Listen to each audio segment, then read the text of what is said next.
प्रधानमंत्री ने कहा कि नए कृषि कानूनों के कंटेंट पर कोई बात नहीं कर रहा, जबकि नए कृषि कानूनों के कलर पर बात की जा रही है।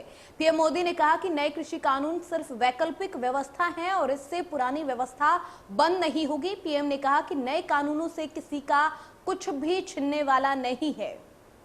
जहां तक आंदोलन का सवाल है, दिल्ली के बाहर हमारे जो किसान भाई बहन बैठे हैं,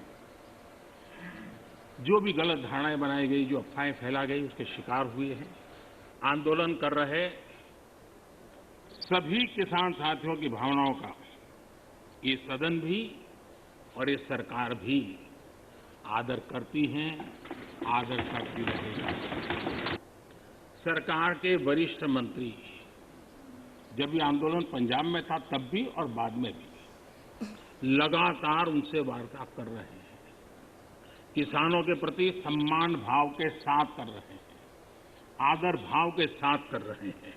बातचीत में किसानों की शंकाएं क्या है वो ढूंढने का भी भरपूर प्रयास किया गया, क्लोज बाय क्लोज चर्चा करने के लिए भी कहा। और हम मानते हैं कि अगर इसमें कोई कमी हो और सचमुच में किसान का नुकसान करते, उसमें बदल करने में क्या जाता है जी।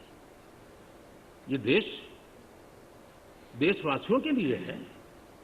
अगर कोई निर्णय करते हैं तो किसानों के लिए है, लेकिन हम इंतजार करते हैं, अभी भी हम इंतजार करते हैं कि वो अगर कोई चीज स्पेसिफिक बताते हैं और अगर वो कन्विंसिंग है तो हमें कोई संकोच नहीं है।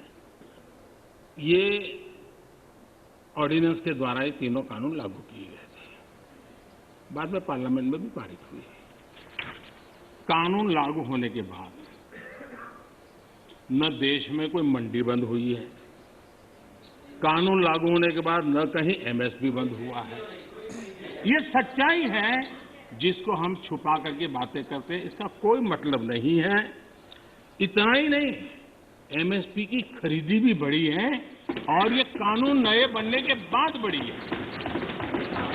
कि जो झूठ फैलाया है, जो अफवाहें फैलाई हैं, उसका पर्दाफाश हो जाएगा, सत्य वहां पहुंच जाएगा तो उनका टिकना भारी हो जाएगा।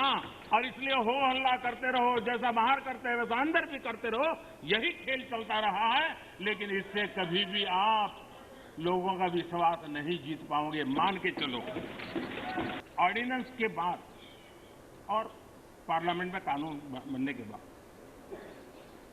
किसी भी किसान से मैं पूछना चाहता हूं कि पहले जो हक उनके पास थे, जो व्यवस्थाएं उनके पास थी, उसमें से कुछ भी इस नए कानून ने छीन लिया है क्या? इसकी चर्चा, उसका जवाब कोई देता नहीं है। सब कुछ वैसा का वैसा वो है पुराना। क्या हुआ है? एक अतिरिक्त विकल्प व्यवस्था मिली है, वो भी क्या कंपलसरी है? किसी कानून का विरोध तो तब मायना रखता है कि जब वो कंपलसरी हो। ये तो ऑप्शनल है। आपको मर्जी पड़े यहां जाना है जाइए, आपको मर्जी पड़े वहां नहीं जाना है वहां जाइए, जहां ज्यादा फायदा हो वहां किसान चला जाए, ये व्यवस्था की गई है। आंदोलन का एक नया तरीका है। क्या तरीका है? आंदोलनकारी जो होते हैं वो ऐसे तरीके नहीं अपनाते, आंदोलनजीवी होते हैं वो ऐसे तरीके अपनाते हैं। और वो कहते हैं ऐसा हुआ तो ऐसा होगा, ऐसा होगा तो ऐसा होगा, ऐसा होगा तो ऐसा होगा।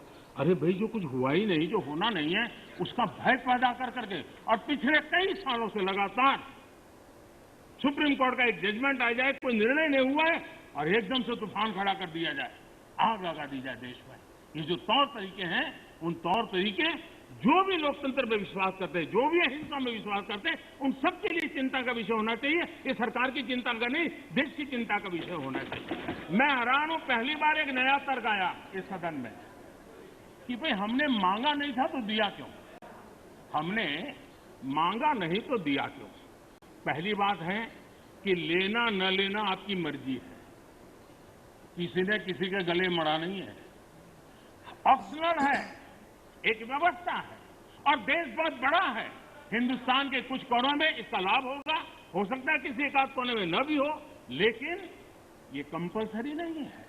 और इसलिए मांगा और दिए का मतलब नहीं होता है। लेकिन मैं फिर भी कहना चाहता हूं, इस देश में माननीय अध्यक्ष जी, दहेज का कानून दहेज के खिलाफ कानून बने, ये इस देश में कभी किसी ने मांग नहीं की थी, फिर भी देश की प्रगति के लिए कानून बना।